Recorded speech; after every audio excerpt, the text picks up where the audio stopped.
Hello दोस्तों, आज मैं एक नई कहानी के साथ आपके सामने नई वीडियो लाया हूँ। चलो शुरू करते हैं कि नई कहानियाँ जो भारी डरावनी और एक सच्ची घटना है। चलिए हम बताते हैं आपको नई कहानियाँ।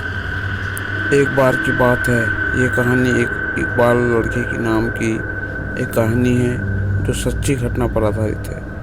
एक 16 साल का बच्चा जो अपने अब्बू के साथ एक छोटे से गांव में रहता था। इकबाल के पिता बीमार थे, इसलिए इकबाल को ही काम करके घर चलाना पड़ता था। एक दिन अचानक उसके अब्बू की तबीयत कुछ ज़्यादा ही ख़राब हो गई और उसके अब्बू का देहांत हो गया। इकबाल की मदद करने वाला कोई नहीं था, इसलिए इकबाल खुद अपने अब्बू को कब्रिस्तान ले गया। वो अकेला सब कुछ कर रहा था। कब्र खोदते खोदते दोपहर से शाम हो गया और शाम से रात हो गई। उसे कुछ पता नहीं चल पाया। जब वो अपने अब्बू को दफनाने कब्रिस्तान की गेट की तरफ बढ़ा तब काफ़ी रात हो चुकी थी। हवा भी तेज चलने लगा था। अचानक इकबाल को किसी ने पीछे से आवाज़ दिया, इकू। जब उसने पीछे मुड़कर देखा तो कोई नज़र नहीं आया। सिर्फ इकबाल के अब्बू के इस इकू कह के बुलाते थे। इसलिए इकबाल ने सोचा शायद उसके अब्बू ही उसे पुकार रहे हैं, पर इकबाल ने जोर से अब्बू अब्बू कहकर पुकारा, फिर भी कोई जवाब नहीं आया। तब वो डर गया और जल्दी जल्दी गेट की ओर बढ़ने लगा। लेकिन जैसे ही इकबाल गेट के नज़दीक गया तो गेट अचानक बंद हो गई। वो एक कदम घबरा गया था। कब्रिस्तान की दीवारें और गेट इतनी ऊंची थी कि वो उसे किसी तरह पार नहीं कर सकता था।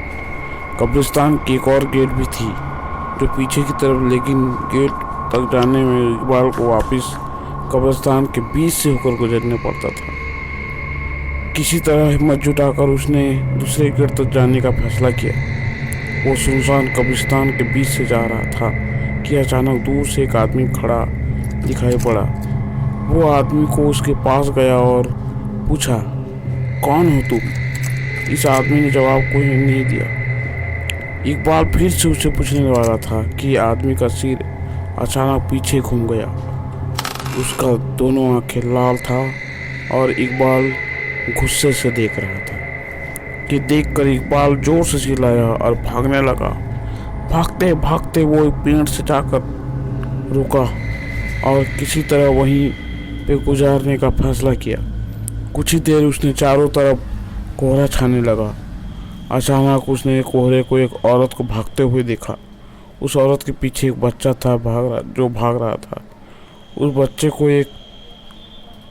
बच्चे के पीछे और एक और भाग रही थी, लेकिन वो औरत भागते भागते अचानक रुक गई और इकबाल की तरफ आने लगी।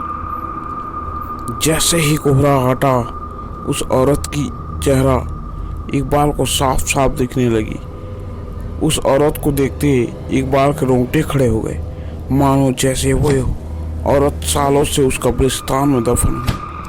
वो औरत इकबाल के करीब आ रही थी और इकबाल धीरे धीरे पीछे की ओर हट रहा था। अचानक इकबाल का पैर फिसला और वो एक सब कब्र में जाकर गिरा। कब्र इतना गहरा था कि वो वहाँ से निकल नहीं पा रहा था। जैसे लगा कि कोई उसे जमीन के अंदर खींच रहा था।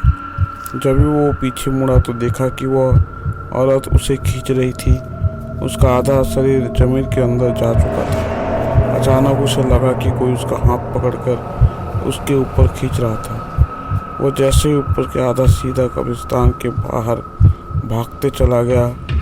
उसे समझ गया था कि उसे खींचने वाला अब्बू ही है। इसीलिए कहते हैं जो आपको सच्चा प्यार करता है वो आपको मदद करने मरने के बाद भी आता है।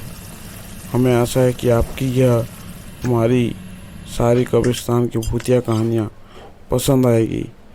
इसी तरह आप नए हॉरर स्टोरी को देखने के लिए हमारे इस YouTube चैनल पर रोज़ाना देखते रहें और हमारे चैनल को सपोर्ट करते रहें। बस यहीं तक है, आप लोग सपोर्ट कीजिएगा। हम आपको रोमांचक कहानियाँ बताएंगे। इसके साथ मैं आप लोगों को विदा चाहता हूँ।